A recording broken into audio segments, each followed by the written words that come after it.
Hey, Blockchain Bernie here with my latest episode. So this episode is a little bit different. I am talking about my investment philosophy. I give you a little bit of background on what I did. And, this one is a little bit more about the positive aspects of it, like how do I find 10 baggers? So that's the main, the core of my investment philosophy, right? And I'll talk about that, and I'll talk about how do I find these 10 baggers, right? Everyone wants to have 10 baggers. Those are investments like crypto or stock that will 10x, that has a clear and credible path to 10x over the next few years, let's say 4 to 5 years, right? That's what I'm looking for, and that's the core of my investment philosophy. And I'll talk about why do I approach it that way. There are lots of other approaches that don't look for the next 10 bagger, right? They just look for more of safety, security, and then some decent returns or stuff. I have this 10 bagger approach. I'll explain to you in this video on why I have that approach and how I've done it, and what I've found so far on my journey here, and what are my next candidates also. So I'll walk you through all of that. I think you can take home a lot of that as inspiration for your own investments. And of course, nothing in this video is investment advice. But yeah, if you like content like this, please destroy that like button for me. Subscribe to my channel. All of that gives you points on Xandeum. We're building the storage layer for Solana. You can claim your points on points.xandeum.org. All right, so why do I have this 10 bagger philosophy, right? It was just like, I'm not that much into preserving capital at all costs. Of course, I want to preserve my capital. I don't want to take crazy risks and put all my capital on the table and then have like a high risk of losing it all, right? Nobody wants to do that. We all need to be risk aware. We don't want to take risks that are just not warranted. But if we found something that we feel can really 10x in value in a relatively short period of time, 4 to 5 years, sometimes even shorter, right? Maybe 2 to 4 years or something. Then that's a great investment. And of course, I never put, I never bet all of the farm. I shouldn't say never, right? I've done that a few times in my life, and I've seen myself having like 95% of my net worth in a single stock at some point in time. So yeah, I sometimes do that, and then you hear a lot of investment advice from others out there that, depending on the phase in your life, if you're close to retirement and stuff, you should do a little bit more risk-averse approach and not invest into high-risk stuff, and let others do the 10x's and just keep your capital and maybe get some dividends of like 5% or something. I've never been into that, right? And it's, some people have that, and many people do that. Many people just work all their lives and they just save and put it in a savings account and try to maximize their returns with kind of safe bets and stuff like that. I'm just not the personality for that, right? And I'm not even sure if I can recommend it to someone or not. And if you don't, have the drive for yourself to find some 10 baggers and invest some amount of money into them, if you don't have that drive from yourself, then it's probably not for you, right? There's no way we can, recommend some of this to anyone who wouldn't be into it on their own, right?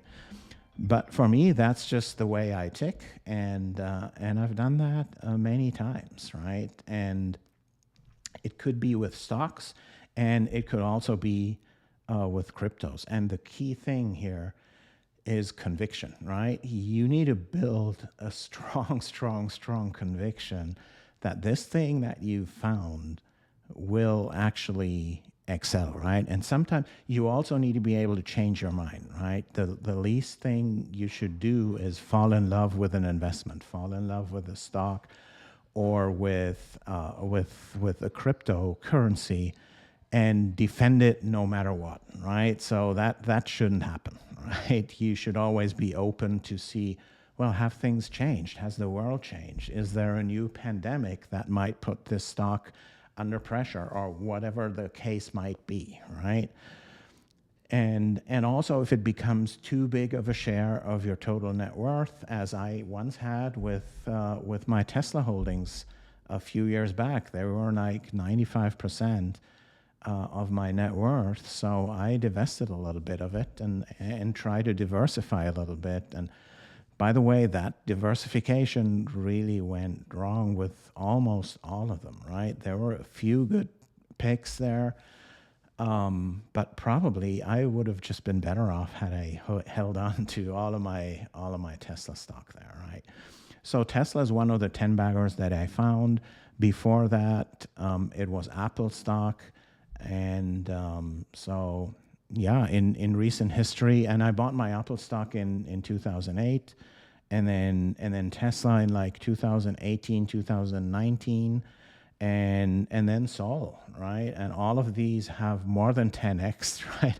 And just recently this week, and that's really atypical, and it's a different category that I don't even feel should count as an investment, but it was a meme coin called the Mother Token by Iggy Azalea, and it has 10x now in a week, right? So that was very cool, but that's not something where I would bet the farm on and invest really large amounts, and neither should anyone, I feel.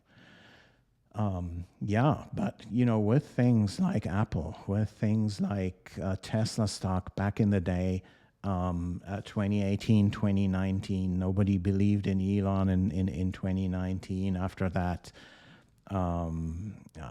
incident on a podcast where he smoked weed there and on live on cam and stuff like that, right?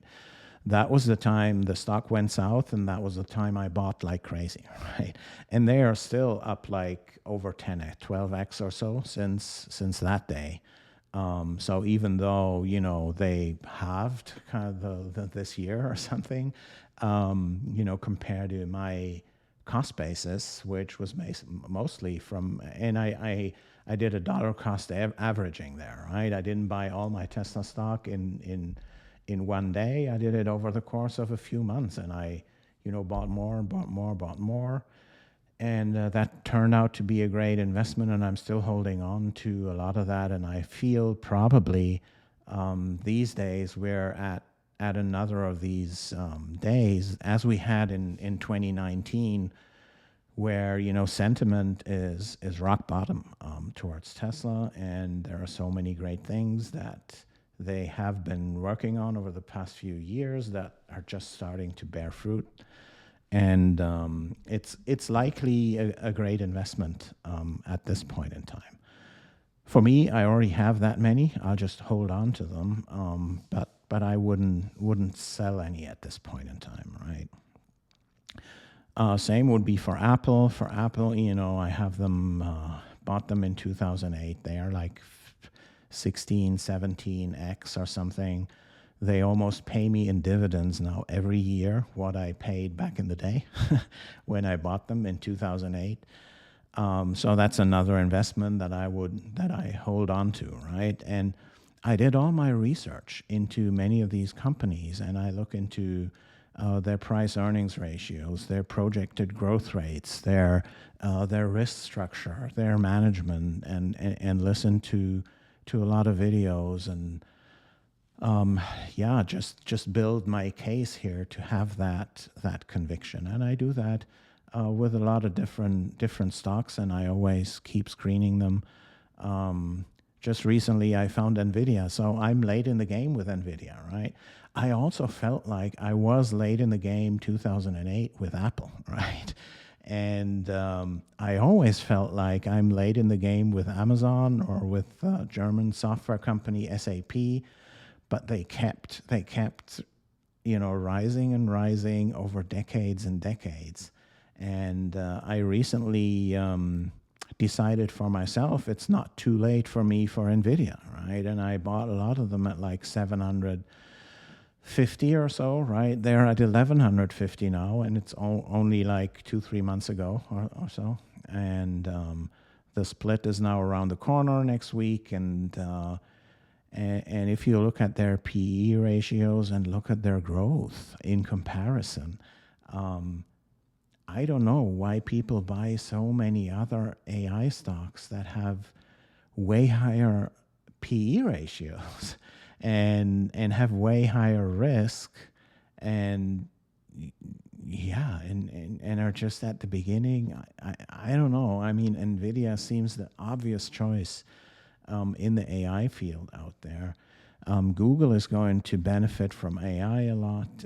Tesla's going to benefit from AI a lot. So I think we're quite good there. And and then one of my recent bets for 10 baggers was Solana. So I bought a lot in early 2023 at prices like $11 or something.